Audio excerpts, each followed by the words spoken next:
My name is Christine Hale. I am 44 years old, and I want to tell you about a voice recording I almost deleted. It sat in my phone for 6 months, 3 minutes and 47 seconds of me reading the first chapter of a book called The Velveteen Rabbit, recorded in my car in a parking lot on a Tuesday afternoon in March, because my 9-year-old daughter had asked me to, and I had said yes, and then forgotten, and she had asked again, and I had finally done it, quickly, between a work call and the school pickup, with the engine still running and street noise in the background, and a slightly distracted quality to my voice, because I was also mentally composing an email. 3 minutes and 47 seconds. I almost deleted it 3 times. Once when I was clearing space on my phone, once when I was going through old voice memos, once just by accident, my thumb hovering over the wrong button before I moved it. I didn't delete it. In September, my daughter told me why she had asked for it. I will get to that. But first, I want to tell you about Maya, because Maya is the whole story, and she deserves to be described properly before anything else happens.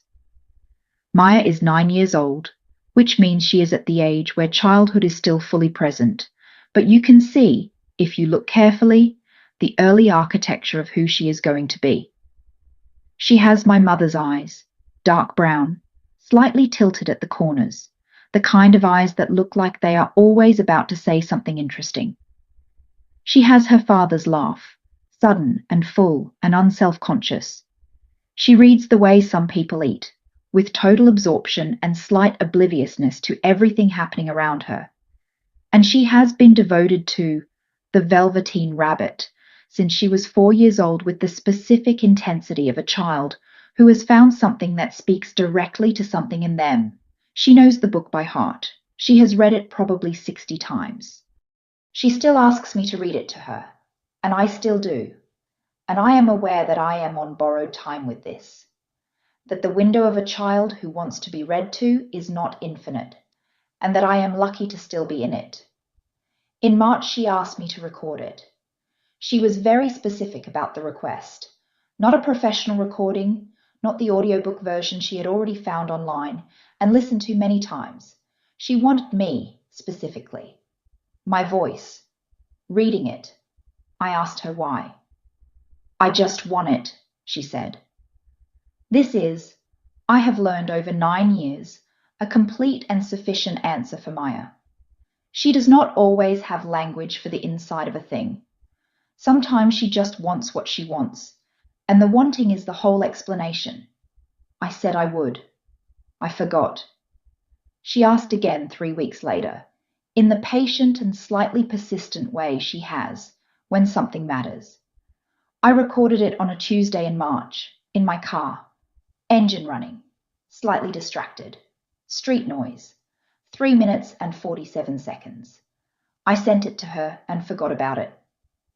In May, something happened in our family that I am going to describe carefully because it is the center of the story and also the most private part of it. My husband, Maya's father, David, was in an accident. A car accident, a Tuesday morning in May. Nothing he caused and nothing he could have prevented. He was in the hospital for 9 days. He came home. He recovered over the following months with the slowness that real recovery requires. Not the sudden restoration of television narratives, but the daily, incremental, unglamorous work of a body rebuilding itself. He is fine now. I want to say that first, because I know what it is to read a story and not know whether the person at the center of it is going to be okay. He is fine. He is here. But in May, he was in the hospital, and then he was home, but not himself yet. And our house had a quality that I can only describe as holding its breath. Everything functioning, everyone showing up, and underneath it, all the specific hum of a family that has been frightened and is still processing being frightened. Maya was frightened, I knew this. I tried to give her what she needed. Presence, honesty calibrated to her age, the repeated reassurance that Dad was okay, and was going to be okay, and was getting better every day. I thought I was doing adequately. I was doing adequately. I did not know about the recording. In September, 4 months after David came home, 3 months after he had returned to something close to himself, Maya came to me on a Saturday morning while I was making breakfast. She climbed onto the counter the way she has, since she was small enough that it required effort, and now does with an ease that still catches me off guard. She said, "Mom, can I tell you something?" "Always," I said. "When Dad was in the hospital," she said, "I listened to your recording every night." I turned from the stove.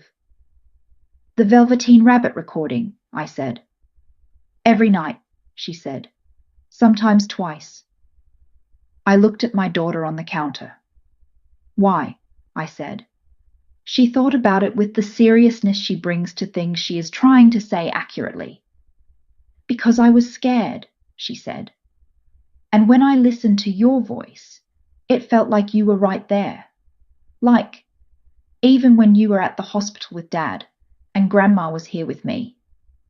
I could put the headphones in, and it was just your voice, reading to me, like normal, like everything was normal." She said this without drama, without performance, in the matter-of-fact tone she uses for things that are simply true. I turned the stove off. "You listened every night," I said. "Until Dad came home," she said. "After that, I only listened sometimes, and now I just keep it." "Why do you keep it?" I said. She looked at her hands. "Because your voice is in it," she said. "And I want to keep your voice." I looked at my 9-year-old daughter sitting on the kitchen counter in the September morning light, and I thought about a Tuesday in March, the running engine, the street noise, the slightly distracted quality of my voice, the email I was composing in my head. I had made that recording imperfectly, quickly, between two other things, with half my attention somewhere else. And she had listened to it every night for the weeks her father was in the hospital, had put in her headphones in her room while her grandmother sat downstairs, and pressed play, and heard my voice reading to her, and let it be enough. Let it stand in for me when I couldn't be there. Let 3 minutes and 47 seconds of a parking lot recording in a slightly distracted voice be the thing that made the nights manageable. Because your voice is in it. And I want to keep your voice, not wanted. Want. Present tense. She still wanted it. Not because things were still frightening, they weren't, not in the same way, but because she had learned something in May about the value of having someone's voice saved somewhere, and she had decided to keep it. I sat down on the kitchen floor. Not dramatically. I simply needed to be lower than I was. Maya looked at me from the counter. "Are you okay?" she said. "Yes," I said. "Come here." She jumped down and sat on the floor next to me, which she did without question, because sitting on the floor is within the range of normal behavior in our house. "Why didn't you tell me," I said, "during May, that you were listening to it?" She thought about this. "I didn't want you to worry about me," she said. "You were already worrying about Dad. I thought, I can do this part.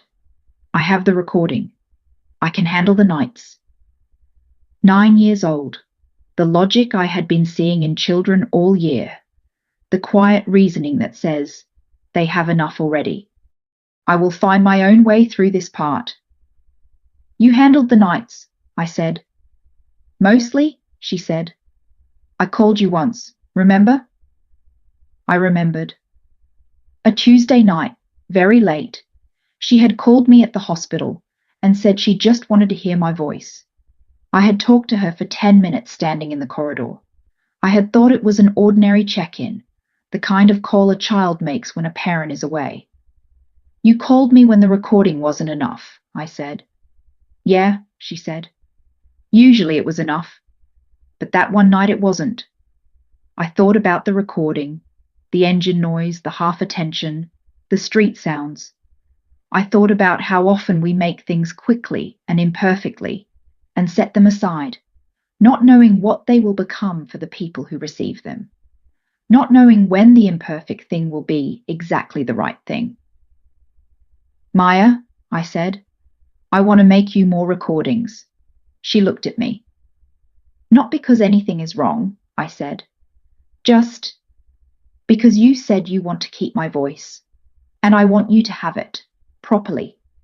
All of the Velveteen Rabbit, not just the first chapter, and other things. Whatever you want. She looked at me for a long moment with her grandmother's eyes. Can we do it inside? She said. Not in the car? Yes, I said. Inside. No engine noise. Okay, she said, and leaned against my shoulder. We sat on the kitchen floor for a while in the September light. The stove was off. Breakfast was unfinished. Somewhere in her room there was a phone with a voice recording in it. 3 minutes and 47 seconds. Parking Lot Tuesday. The first chapter of a book about a rabbit who becomes real because someone loves him enough. She had kept it. She still had it. We recorded all of the Velveteen Rabbit on a Sunday in October. Properly. Inside. No engine. No distractions. Maya curled in the corner of the sofa with a blanket, and her eyes closed, just listening, while I read. 41 minutes. We did it in one sitting. At the end, she was quiet for a moment. Then she said, The part where the rabbit gets left behind. That part is really sad. It is, I said. But then he becomes real, she said. Because of being loved. Yes, I said. She thought about this. I think people do that too, she said. Become more real because someone loves them. I looked at my daughter. I think you're right, I said. She nodded with the satisfaction of someone who has confirmed something they had suspected. Can we do the next one next Sunday? She said. She had already picked the next book, a longer one, a chapter book, a month's worth of Sundays at least. Yes, I said. She put the blanket over both of us. Start now, she said. I opened the book. I started. David came in halfway through the second chapter and stood in the doorway and looked at the two of us on the sofa and did not say anything. He went and got a blanket and sat on the armchair and listened. We read until dinner. We have been reading every Sunday since. Maya has recordings now of 4 complete books, stored on her phone in a folder she has labeled with my name. She has shown me the folder. Not asking for anything, not explaining, just showing me that it exists and that she keeps adding to it. I have not asked her why she is building it. I think I understand, and I think the understanding is better left as something we both know without saying. A folder with my name on it, growing slowly, one Sunday at a time, because your voice is in it. And I want to keep your voice. I want to keep yours too, Maya. Every single Sunday, for as long as you'll let me read to you, for as long as there are pages left. If your child has ever asked you for something small and specific and slightly unusual, a recording, a drawing, a particular thing saved in a particular way, please don't rush past the asking. There is a reason. You may not know the reason for months. You may not know it until something happens that shows you what the small thing was actually for. But there is a reason. Answer the asking. Make the recording. Even in the parking lot. Even with the engine running. You do not know when you are making it what it is going to mean. Subscribe to Tender Heart Stories. Tell me in the comments. Has your child ever done something quietly, privately, to take care of themselves in a hard time? See you in the next one.